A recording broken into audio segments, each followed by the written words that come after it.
In this, you can determine the dimension of any constant in the relation or formula.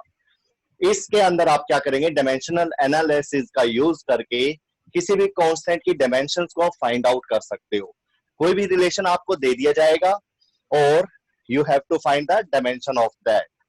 तो इसको सबसे अच्छा तरीका है कि क्यों ना हम इसके लिए कोई एग्जांपल लेकर वर्क करें. और जो एग्जांपल मैं आप लेने जा रहा हूं वो प्लस टू के लिए काफी हेल्पफुल है. यू नो वेरी वेल, आपके पास फार्मूले काफी देंगे इस चैप्टर में और जिसके बारे में शायद आपको बताया भी ना जाए. डिटेल तो नहीं बता सकते, लेकिन इसके बारे में मैं लिटिल बिट आपको थोड़ा सा बता के चलूंगा. फिर भी जिसको याद हो जाए तो भी ठीक है, माइंड में रहेगा तो अच्छा रहेगा. तो firstly we have to take a relation a plus b by lambda square. Mu is equal to a plus b by lambda square. This is the relation in front of you, and here you have to find the dimension of a and b. A and b are constant, and this is the equation which tells you about the refractive index with respect to wavelength. थोड़ा सा समझना इस चीज को. Refractive index और wavelength. Refractive index क्या होता था? 10th क्लास में आपने पढ़ा हुआ है रिफ्रैक्टिव इंडेक्स के बारे में. और लैम्डा वेवलेंथ. रिफ्रैक्टिव इंडेक्स क्या होता है? म्यू, जिसकी वैल्यू क्या कैसे निकालते थे? C अपॉन V करके, या फिर V1 upon V2. You know very well, C is velocity of light and V is the velocity of light in medium. तो इसकी रेशो को बोलते थे म्यू. और आपको ये भी पता है कि इसकी कोई यूनिट नहीं होती थी. नो यूनिट, कोई यूनिट नहीं होती थी इसकी. लैम्डा क्या है? एक तरह की वेवलेंथ जो कि किसके लिए यूज किया जाता था? डिस्टेंस मेजर करने के लिए. 9th क्लास में आपने साउंड चैप्टर पढ़ा हुआ है, उसके अंदर आप ऐसे ग्राफ बनाते थे साउंड के लिए. Crust, crust, rough, rough, crust से क्रस्ट जो ये डिस्टेंस होता था इसको आप वेवलेंथ यानी कि लैम्डा लेते थे. और इसके unit you know very well metre होते हैं. ओके, तो ये था कुछ प्रीवियस नॉलेज. लेकिन जो ये रिलेशन आपके सामने है, mu is equal to A plus B upon lambda square. यहां से अगर आप सिर्फ एक चीज नोट कर लो, mu inversely proportional to lambda square. This thing you have to note down. Hurry up, इसको नोट करिए. क्या मतलब है इसका? अगर वेवलेंथ ज्यादा होगी लाइट की तो रिफ्रैक्टिव इंडेक्स क्या होगा? कम होगा. अगर सीधी भाषा में मैं आपसे एक बात कहूं कि ये कोई मीडियम है, कोई भी मीडियम है, और इसमें से ये लाइट पास हो रही है, लाइट नंबर 1 नाम दे रहा हूं मैं इसका. अगर अभी समझ के चलोगे तो जैसे ही ये सामने आपके टॉपिक आएगा तो इजी रहेगा आपके लिए. तो सपोज ये कोई मीडियम है, ये लाइट इसमें से जा रही है. आप इसको स्टेट मत लो, थोड़ा सा इंक्लाइंड करके ले लो, क्योंकि स्टेट तो स्टेट ही निकल जाती है. इस तरह से ले लो. ये लीजिए, क्या होगा? आपने पढ़ा हुआ है जब कोई लाइट रेयर से डेंसर में जाती है तो वो यस डिफ्लेक्ट हो जाती है, मुड़ जाती है. किसकी वजह से? रिफ्रैक्टिव इंडेक्स की वजह से. किसकी वजह से? रिफ्रैक्टिव इंडेक्स की वजह से. अब ये लाइट कौन सी ली आपने? Light number 1. Refractive index mu आपके सामने है. ये एंगल आपको पता ही है, इसको एंगल आई लेते हो आप, इसको एंगल आर लेते हो. उसके बाद मैं दूसरी लाइट ले रहा हूं, कोई दूसरी लाइट ले रहा हूं.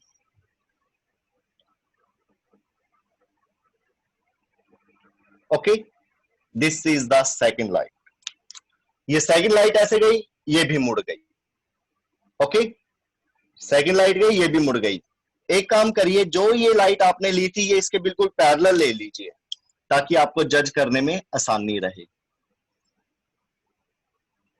बिल्कुल पैरेलल ले लीजिए कि हमने एक जैसे एंगल से दोनों लाइट्स को डाला. एक ज्यादा मुड़ गई और एक कम मुड़ गई. This is mu one and this is mu two. You can see here. क्या चीज मैं आपको बताना चाहता हूं, जो लाइट 1 थी वो ज्यादा मुड़ी है, म्यू1 रिफ्रैक्टिव इंडेक्स. और जो लाइट 2 है वो भी सेम एंगल से डाली गई और वो क्या हो गई, कम मुड़ी है, कम डिफ्लेक्ट हुई है, तो कम डिफ्लेक्शन मिल रहा है।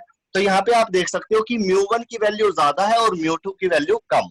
अगर मैं आपसे क्वेश्चन पूछता हूं यहाँ पर कि जो ये मेरी लाइट 1 और लाइट 2 है, light 1 black colour and light 2 red colour, इन दोनों में से वेवलेंथ किसकी ज्यादा होगी या कम होगी, दोनों में क्या डिफरेंस रहेगा, किसकी ज्यादा है और किसकी कम है।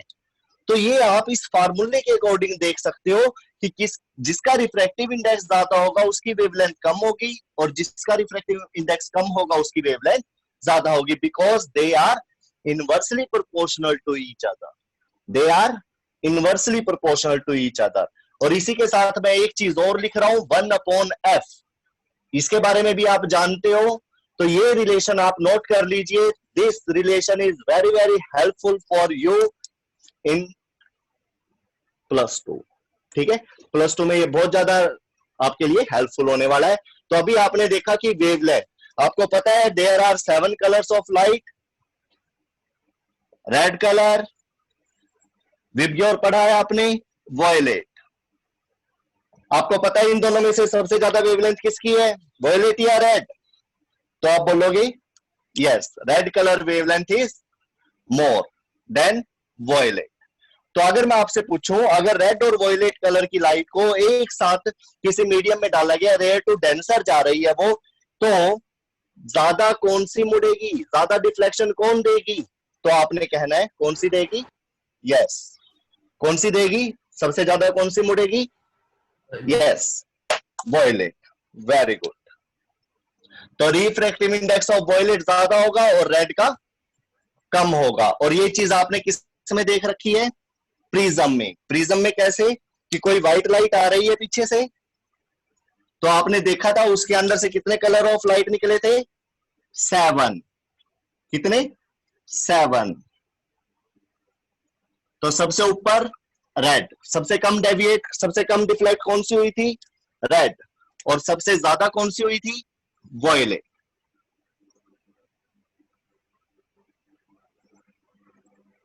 आई होप आपको ये कंसेप्ट समझ में आया होगा इस फार्मूले के according, but this is not our task for today, our task is find the dimension of constant. तो इसके बारे में मैंने थोड़ा सा ब्रीफ कर दिया क्योंकि ये फार्मूला सामने आ गया था, और इसी से अभी तो आपने म्यू और लैम्डा के बारे में पढ़ा है। तो नेक्स्ट टाइम या जैसे ही आप +2 में एंटर कर देंगे तो हाफ +2 का कोर्स जैसे ही हो जाएगा फिजिक्स का, तो ये भी आपके सामने आ जाएगा, क्या, म्यू डायरेक्टली प्रोपोर्शनल टू 1/λ², और you can say mu inversely proportional to λ²। देखिए दोनों को बोलने का तरीका, अगर आप डायरेक्टली बोल देते हो तो 1/λ² बोलना पड़ेगा, अगर आपने इनवर्सली बोल दिया तो 1 को छोड़ दीजिए, म्यू इनवर्सली प्रोपोर्शनल टू λ², इस तरह से बोलना पड़ेगा। और इसी तरह से म्यू का फोकल लेंथ के साथ भी क्या होता है, रिलेशन होता है। तो इसके बारे में बाद में डिस्कस करेंगे, +2 में डिस्कस करेंगे, अभी बहुत टाइम है हमारे पास। तो अभी आप क्या करने वाले हैं, दोबारा से मैं ये रिलेशन लिखकर कांस्टेंट ए बी की डायमेंशंस फाइंड आउट करना सिखा रहा हूं आपको, तो तैयार रहिए, a + b/λ²। और आई हैव अ रिक्वेस्ट, मेरी एक रिक्वेस्ट है आप सभी से कि जैसे ही कोई लिंक आपको मिलता है तो आप उसको पूरे टाइम पर ज्वाइन करा करो, ताकि कोई बच्चा लेट ना हो, क्योंकि कुछ ना कुछ ऐसा स्टार्टिंग में हो जाता है, फिर आपको पूरा पीरियड यही समझने में निकल जाएगा कि क्या करवाया था सर ने। तो ये एक तरह से अब स्टार्ट हो रहा है हमारा। Now you should have to ready for this. Mu is equal to a + b/λ², here mu is refractive index. तो थोड़ी बहुत नॉलेज जो आपने पहली प्रीवियस क्लास में पढ़ा हुआ है उसका तो आपको पता ही होना चाहिए। And lambda is wavelength, and you know very well it has no dimension, no unit, because it is the ratio of velocity to the velocity. No dimension, no unit is there of refractive index, but have the unit of lambda, wavelength. Wavelength is the, yes, distance, distance को show करता है metre, and the dimension is L here. Now you have to calculate find the dimension of A and B.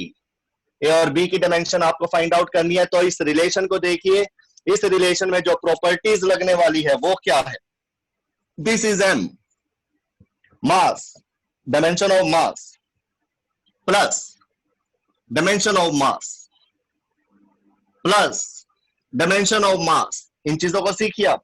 अगर मैं इन तीनों को plus कर देता हूं तो मेरे पास डायमेंशन ऑफ मास m ही आएगा, चाहे आप 3 बार करिए, 10 बार करिए, 1000 बार करिए या 2 बार करिए।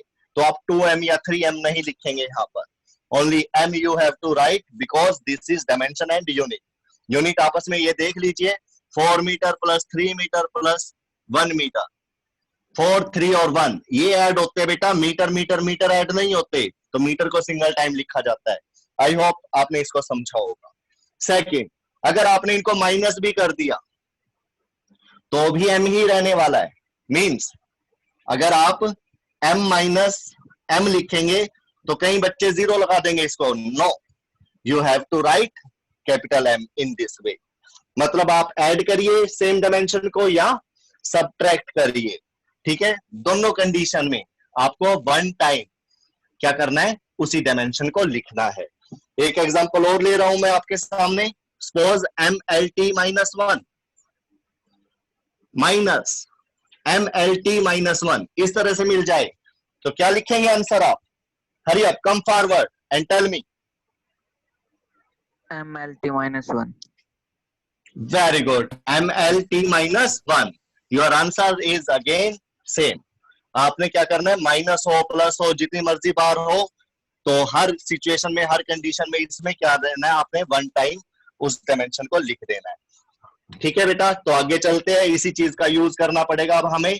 अब एक फार्मूला है आपके सामने। इस फार्मूले में देखिए, there are left hand side आपके पास, इधर क्या है, right hand side. But right hand side में भी प्लस साइन, यानी कि दो चीजें आपस में क्या हुई पड़ी है, ऐड हुई पड़ी है। तो यहां पर आप देख सकते हो इस फार्मूले में, अगर ये फार्मूला दे रखा आपको, वेरीफाई करके दे रखा है, find the dimension of constant in any relation, किसी भी रिलेशन में आप इसको निकाल सकते हो, तो वो रिलेशन वेरीफाइड है, मतलब वो करेक्ट है। यहां पर आपके लिए कोई कंफ्यूजन नहीं होना चाहिए कि ये फार्मूला गलत है या सही। ये फार्मूला अगर दे रखा है और क्वेश्चन ये दे रखा है, तो it means this formula is correct, this formula is correct. Now your task is, you have to look here, कौन कौन से कांस्टेंट है जिनकी डायमेंशन फाइंड आउट करनी है, और कौन कौन सी टर्म है जिनकी वैल्यू को गिवन है, जो वैल्यू दी गई है।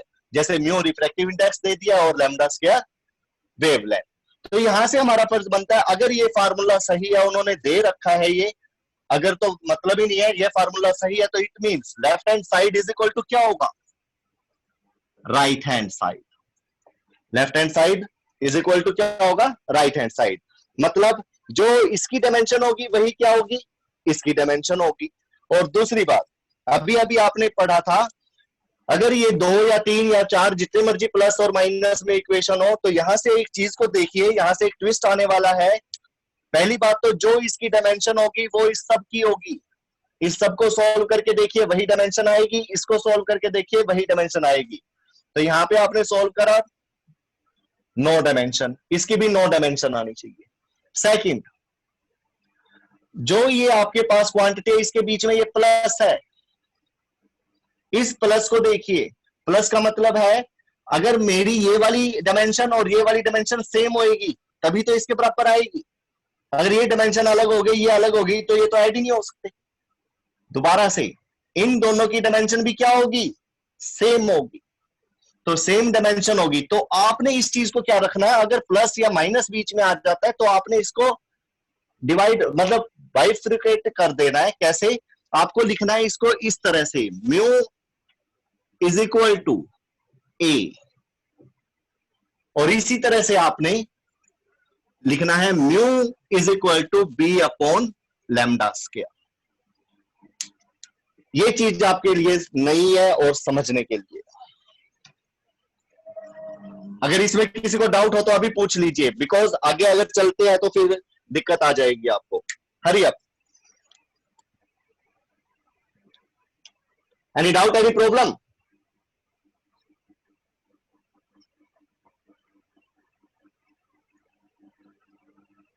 Now by equation first, if mu is equal to a in this relation, mu has no dimension, it means A has also no dimension. तो इसकी नो डायमेंशन, नो डायमेंशन का मतलब m0 l0 t0, तो ये आपका answer रहेगा for a. अब आ जाइए बी की तरफ। किसकी तरफ? बी की तरफ। बी की डायमेंशन क्या होगी? नाउ सॉल्व इट, इसको भी सॉल्व करते हैं। तो ले लेते हैं इसको यहां पर ऐसे, mu is equal to B upon lambda square. From there you have to calculate the dimension of B by cross multiply this lambda square multiplying with, किसके साथ मल्टीप्लाई हो रहा है? ये म्यू के साथ हो जाएगा। Now dimension of B, mu into lambda square, mu into lambda square. Mu की डायमेंशन क्या है? नो डायमेंशन, मतलब m0 l0 t0। तो आप यहां पर लगा दीजिए m0 l0 t0। And now what is the dimension of lambda? Lambda की डायमेंशन क्या है? डिस्टेंस होता है। क्या होता है? डिस्टेंस। और डिस्टेंस की यूनिट क्या होती है? मीटर। और डायमेंशन क्या होती है? Only single L. तो यहां पर लैम्डा स्क्वायर है, you have to write L2। Now m0 l0 t0 ये तो 1 होगा, और b की डायमेंशन क्या आ जाएगी आपके पास? L2। In this way you can find the dimension of constant in any relation. ठीक है, तो क्या करा आपने इसके अंदर? सबसे पहले left hand side is equal to right hand side रख दिया। आफ्टर दैट देखा प्लस माइनस है या नहीं। अगर प्लस है तो आपने क्या करा? एक क्वांटिटी को उसके इक्वल, दूसरी क्वांटिटी को इसके इक्वल, इस तरह से रख के आपने क्या करा? बाय मैथमेटिकल आपने क्या कर दिया? डायमेंशंस को फाइंड आउट कर दिया। वन थिंग इज मोर, जो इसकी डायमेंशन है वही इस सब की होगी, जो इसकी डायमेंशन है वही ए की होगी, जो इसकी डायमेंशन है वही बी अपॉन लैम्डा स्क्वायर की होगी। अब लास्ट चीज जो मैं आपको बता रहा हूं, जो डायमेंशन ए की होगी वही बी की भी होगी, मतलब ए की होगी वही इस बी अपॉन लैम्डा स्क्वायर की भी होगी। तो आप ऐसे भी रख सकते हैं, जरूरी नहीं इसके अकॉर्डिंग ही आपको वैल्यू निकालनी है। This is equal to this, this equal to this, and this equal to this, आप ये भी रख सकते हो। But yes, while dimensional analysis, अगर आपको यूनिट और डायमेंशन निकालते हैं तो रख सकते हैं। वैसे फार्मूला सोल्व करना हो, कोई वैल्यू दे रखी हो, वो पुट करके आप इसका यूज नहीं करेंगे। इसके बाद नेक्स्ट एक और क्वेश्चन लेते हैं, ताकि और अच्छे तरीके से आपको ये समझ में आता चला जाए। उसके बाद आपको असाइनमेंट दिए जा रहे हैं, you have to practise them, and after that you have to prepare notes in your fair register. और संडे तक आपको क्या करना है? इनकी अपनी रजिस्टर की पिक लेकर सभी पेजेस की हाँ सेंड कर देनी है मेरे पास, ताकि मैं उसको देख सकूं कि कौन बच्चा काम कर रहा है और कौन नहीं कर रहा है। तो काम भी करना जरूरी है बेटा, सिर्फ क्लास लगाने से कुछ नहीं होता, आपकी मेहनत भी होनी चाहिए उसमें।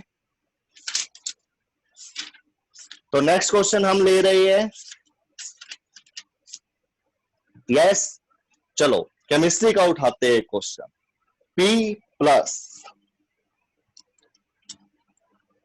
P plus A upon V square, V minus B। देखे कितना अच्छा फॉर्मूला आपके सामने है ना, पहली बार देखा हो क्या आपने इसको। ठीक है, ये गैस इक्वेशन बनाते हैं हम इससे, आइडियल गैस इक्वेशन गैस के लिए बनाते हैं। PV is equal to nRT, पढ़ेंगे आप ये +1 में, गैस इक्वेशन केमिस्ट्री में पढ़ेंगे इसको। Pressure, volume, gas constant, temperature और ये नंबर ऑफ मोल्स होंगे आपके, तो इसको आप +1 में पढ़ लेना। तो ये एक गैस इक्वेशन है, गैस कांस्टेंट है ये, ठीक है। ये एक आप वेन डर वाल इक्वेशन बोलते हैं इसको। क्या बोलते हैं? वेन डर वाल इक्वेशन। स्पेलिंग में थोड़ा गड़बड़ हो सकती है, तो ignore it, please ignore it. तो इसके अंदर देखिए आपको क्या क्या गिवन है और क्या क्या आपको कैलकुलेट करना है, किसकी डायमेंशन कैलकुलेट करनी है। तो इसके अंदर P क्या है? प्रेशर, ये गिवन है। क्या है ये? गिवन। V क्या है? वॉल्यूम, ठीक है। R क्या है? गैस कांस्टेंट, और इसकी डायमेंशन भी होगी। और आपको भी आती होगी, है ना? नहीं आती है अभी, क्योंकि अभी तो आप देख रहे हो कि चल क्या रहा है ये हमारे पास। तो बात आ जाती है ये सारे के सारे, और टी क्या है यहाँ पर? टेम्परेचर। तो ये सारी की सारी वैल्यूज आपको बता दी गई है, और किसके बारे में नहीं बताया गया है? A and B. तो ये आपके है कांस्टेंट, जिनकी डायमेंशन आपको फाइंड आउट करनी है। और इसी के अंदर मैं थोड़ा सा और ट्विस्ट दे रहा हूं कि आपको इसकी डायमेंशन नहीं निकालनी है, आपको इसकी डायमेंशन नहीं निकालनी है ए और बी की। मैंने क्वेश्चन दिया है फाइंड द डायमेंशन ऑफ, देखिए क्वेश्चन, या फिर find the A upon B and A square into B. मेरे को इनकी डायमेंशन चाहिए, find the dimension of A ratio B and A square into B. अब आप ए और बी को निकाल लेंगे तभी तो ये निकाल सकते हैं। तो मेरा क्वेश्चन यहां पर आकर खत्म नहीं होगा कि मैंने ए और बी की डायमेंशन निकाल दी। मैंने ए और बी की डायमेंशंस को फाइंड आउट करना है पहले, और after that A by B कर देना है और ए स्क्वायर इंटू बी कर देना है। तो इस तरह की बड़ी मतलब दिक्कतें आती है कि हम आधा ही क्वेश्चन पढ़ते हैं, ये नहीं समझते कि उसने बाद में भी कुछ पूछ सकता है वो, तो हमें लास्ट तक उसका आंसर देना है। तो करते हैं इसको सॉल्व। तो इस इक्वेशन को देखिए, और इस इक्वेशन में प्लस और माइनस गिवन है, और आपको भी पता है कि प्लस माइनस का मतलब क्या होता है। There are again two sides, left hand side and this one is right hand side. तो आप लेफ्ट हैंड साइड की जो डायमेंशन होगी वो राइट हैंड साइड के इक्वल होगी, ये आपको पता है। और ये भी पता है कि अगर प्लस है तो जो डायमेंशन इसकी होगी वही dimension A upon B square की होगी। इधर आ जाइए, जो डायमेंशन इसकी होगी वही डायमेंशन इसकी होगी। तो मैं left hand side is equal to right hand side या इसको इसके इक्वल नहीं रखने वाला, क्योंकि मेरे को गैस कांस्टेंट की डायमेंशन नहीं मालूम, काफी नई चीज है, मेरे को नहीं पता इसकी डायमेंशन। फिर टेम्परेचर की केल्विन लगा भी दोगे एक पल के लिए, आर की डायमेंशन में भी क्या होगा, केल्विन इनवर्स आएगा ताकि वो आपस में कट जाए। तो क्या पता क्या मतलब चक्कर पड़ेगा। अभी आप इसको क्या करें, अपने जो अभी तक आपने सीखा है उसका यूज करेंगे, किसका, प्लस माइनस और left hand side is equal to right hand side. जहां पर इजी लगेगा आप वैसे ही करोगे। तो यहां पर देखिए, सबसे पहले आप क्या करेंगे, yes, P is equal to A upon V square. You can write this thing as. तो इसी को सॉल्व कर देते हैं सबसे पहले। यस, तो आप इसमें क्या करें, क्रॉस मल्टीप्लाई कर दीजिए। क्रॉस मल्टीप्लाई करके क्या हो जाएगा, yes, A is equal to P into V square. P into V square. आपको चाहिए अभी ए की डायमेंशन, पहले ए की निकालेंगे फिर बी की निकालेंगे, और उसके बाद हमारा क्वेश्चन क्या है, ए बाय बी को फाइंड आउट करना और ए स्क्वायर इंटू बी को फाइंड आउट करना।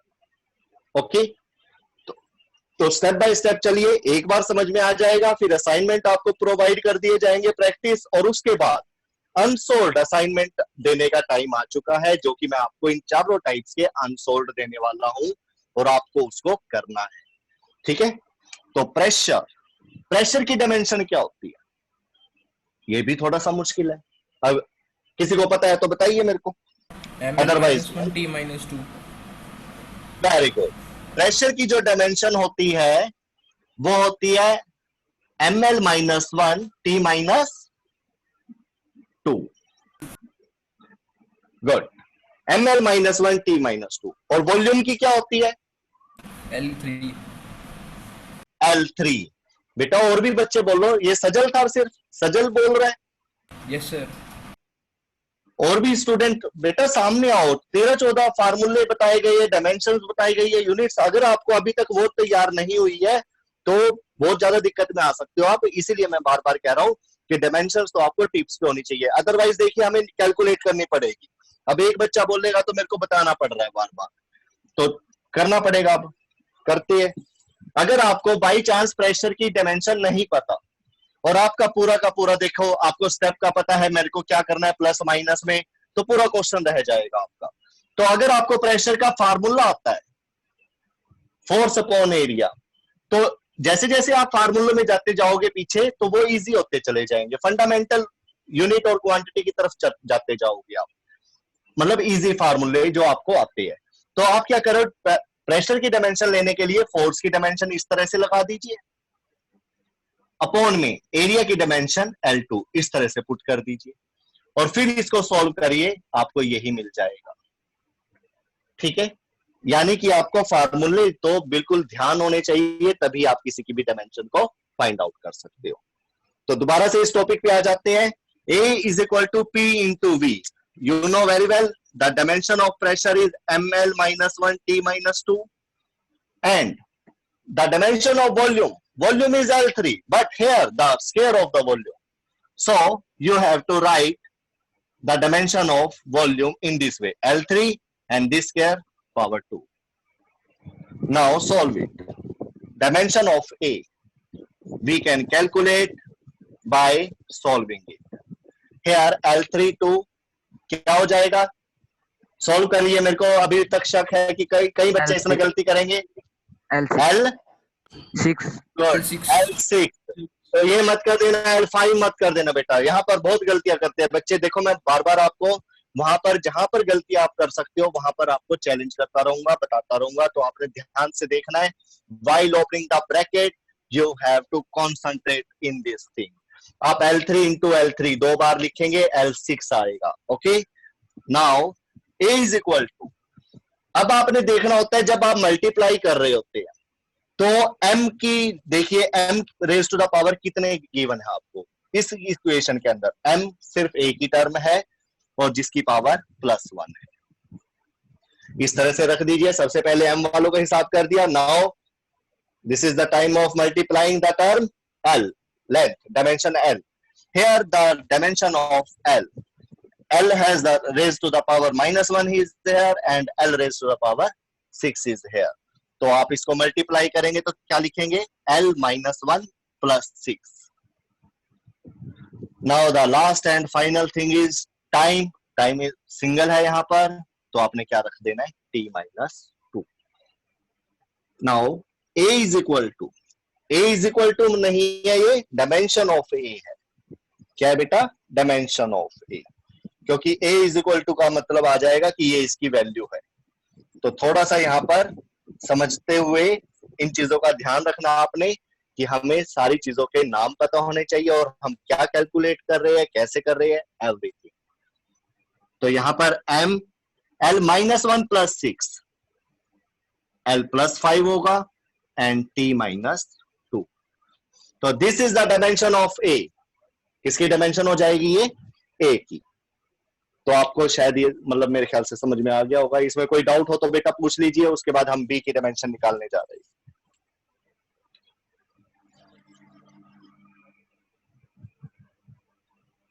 कुछ पूछना है इसमें? No sir. चलो तो B की तरफ चलते हैं। Here you can see minus sign is there and B minus B. B minus B का मतलब है volume is equal to B। तो आप यहां पर लिख सकते हैं V is equal to B and V, the dimension of V will be equal to the dimension of B. इसका यह मतलब है जो वॉल्यूम की डायमेंशन होगी वही किसकी होगी, B कांस्टेंट की होगी। तो वॉल्यूम की डायमेंशन कितनी है, L3। तो from there the dimension of B इज L3। दोनों की दोनों इक्वेशन आपने देखो निकाल दी है। हाँ जी बेटा बोलिए, कोई बोल रहा था शायद, बच्चा कुछ पूछना है शायद, उसको पूछिए बेटा।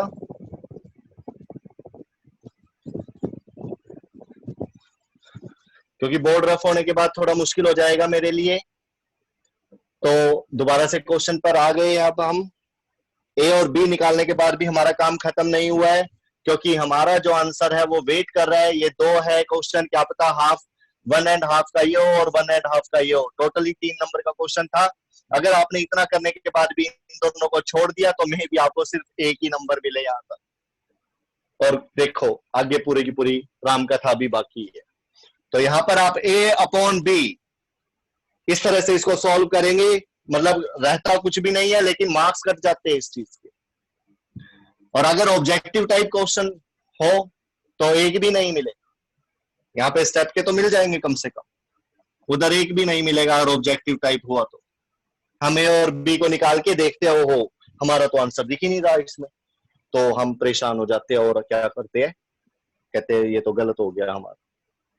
तो बी की डायमेंशन आप लगाइए, यहाँ पर ए की आपने पुट कर दिया dimension, now put the value of, put the dimension of B है। Now solve it. L3 L5 दोनों प्लस साइन के है, डायरेक्ट काटना सीख लो, अब थोड़ा सा टाइम बचेगा, टाइम बचाना सीख लीजिए। 2 हो जाएगा, यहाँ पर क्या हो जाएगा 2। तो A बाय बी रेशो क्या आ जाएगी, ML2 E माइनस 2। ओके, और क्या पता वो आपको क्वेश्चन कह दे कि प्रूव करिए जो A बाय बी रेशो है वो डायमेंशन ऑफ वर्क आएगी, तो आपको यहां पे लिखना पड़ेगा ये डायमेंशन किसकी है, वर्क और एनर्जी की, वर्क और एनर्जी की, दोनों की डायमेंशन सेम होती है और आपके सामने है। और एक बात और मैं बता दूं, पॉजिटिव वर्क हो, नेगेटिव वर्क हो, जीरो वर्क हो, सबकी डायमेंशन यही होगी। एनर्जी भी कोई भी उसके मस्कुलर, केमिकल, काइनेटिक, पोटेंशियल, सारी एनर्जीज की जो डायमेंशन होगी वो क्या होगी, ML2 T-2। जो आपके पास आगे असाइनमेंट आने वाले हैं उसमें ये चीज के ऊपर भी क्वेश्चन डाले हुए हैं मैंने, ध्यान रखना इस चीज का।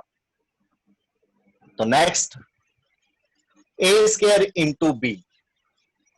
मैंने ये 2 क्वेश्चन इसलिए दिए, लेंथी इसलिए बनाया है क्योंकि सिर्फ एक ही चीज है कि हमें सारी डायमेंशन ऑफ कांस्टेंट निकालने आ जाते हैं, लेकिन उसके बाद हम इन चीजों को भूल जाते हैं।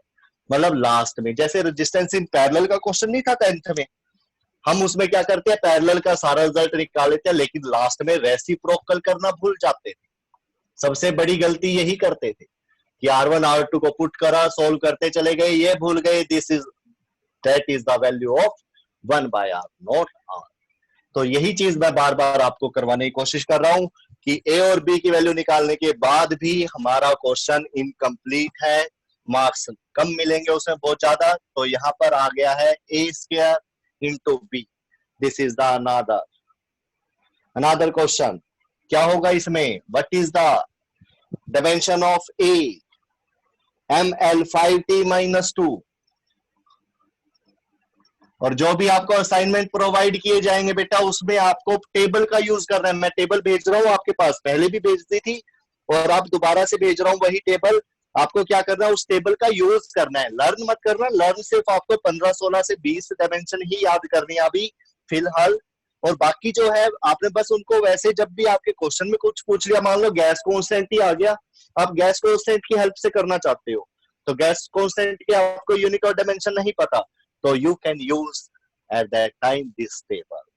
तो आप उस टेबल को वहां पर क्या कर सकते हो, यूज कर सकते हो और सोल्व करके देखना, वही आएगा। कहीं आएंगे स्टेफन कांस्टेंट आएगा, ग्रेविटेशनल कांस्टेंट आएगा, तो आपने घबराना नहीं है। उस टेबल के अंदर सारी की सारी डायमेंशन और यूनिट दी गई है, आप उनका प्रॉपर यूज करके आप सोल्व करना, डिफरेंट काइंड्स डिफरेंट टाइप से करना, सारों से आपको क्या मिलेगा, आंसर मिलेगा। B, now the dimension of B put here the square of A, that's why you have to write in this way, ML5T-2 whole power 2 multiplying with L3. Now you have to solve this. M2 L10 and T-4 is this, and here L3. L10 L3 L13 and T-4। हाँ बेटा, कोई doubt इसमें, कोई दिक्कत, कोई problem, कहीं पे हमने गलत कर दिया हो, कोई स्टेप छोड़ दिया हो, कोई पावर गलती से मैंने कुछ कर दिया हो, तो you can tell me, come forward, hurry up fast. कुछ पूछना हो तो भी पूछ सकते हो आप, जल्दी से पूछिए बेटा। कोई भी क्वेश्चन आपके माइंड में हो related to dimensions, finding the dimension of any constant, नहीं?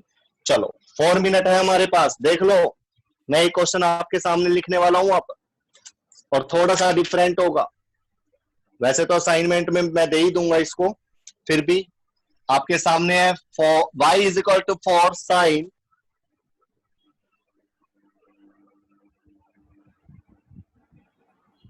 80 प्लस 3 cos bt। थोड़ा सा डिफरेंट दे रहा हूं, लेकिन घबराने की जरूरत नहीं है, मैं इसको थोड़ा सा एक्सप्लेन कर दूंगा आपको। Minus C T, here Y is distance या डिस्प्लेसमेंट, ए क्या होगा, टी यहां पर टाइम है, ए बी सी की डायमेंशन आपको फाइंड आउट करनी है। थोड़ा सा अजीब लग रहा होगा, क्वेश्चन कैसा दे दिया सर ने, ये बनाया तो कुछ है और अब देखना कुछ और आ गया। तो यहां पर आपको मैं बता दूं, जो इसकी डायमेंशन होगी वो सारे इसकी होगी। दूसरी बात, बीच प्लस और माइनस आपके सामने है, तो यहां पर जो इसकी डायमेंशन होगी वही इसकी होगी और वही इसकी होगी। ठीक है, ये इसके इक्वल होगा, ये इसके इक्वल होगा, ये इसके इक्वल होगा, ये आपस में भी इक्वल होंगे। Got it. तो यहां से आप c into T is equal to Y लगा सकते हैं। 3 cos bt, you know very well 3 और 4 के साथ कोई डायमेंशन और यूनिट आपने नहीं ले रखा है। यहां पर a और t ये साइन के साथ है, तो थीटा है, और थीटा ही कोई डायमेंशन नहीं होती। अभी आपने पढ़ना है, थीटा ही कोई डायमेंशन नहीं होती। तो अगर नहीं होती तो A T is equal to dimensionless होगा। क्या होगा, डायमेंशन लेस, यानी कि m0 l0 t0। इसी तरह से bt इज इक्वल टू भी क्या होगा, डायमेंशन लेस। लेकिन y इज इक्वल टू क्या होगा, ct, और c इज इक्वल टू क्या होगा, y upon t। And you know very well the dimension of y is l and time is t। From there c की जो dimension आएगी वो क्या आ जाएगी, lt माइनस 1। और यहां से b की डायमेंशन क्या आएगी, m0 l0 t0। गुड, ये t इसके रेसिप्रोकल में चला जाएगा और ऊपर आकर ये क्या दे देगा आपको, t माइनस 1। इधर भी क्या होगा, सेम यस, a की भी क्या आ जाएगी, t माइनस 1। और इस क्वेश्चन में आपको क्या पता वो क्या करने के लिए कह दे, A square into B upon C. इसकी डायमेंशन बताइए क्या होगी। Now you have to put A B C dimension in this relation and then सिर्फ सिंगल आंसर आएगा आपके पास। अभी 3 आंसर निकाले थे, अब सिंगल। वेरी गुड, तो बहुत फास्ट हो गए हो आप सभी। कोई क्वेश्चन कुछ पूछना इसमें, हरी अप बेटा, कुछ पूछना है इसमें। इस तरह के क्वेश्चन भी कर सकते हो अब आप। विधि, अंशुल, अरमान,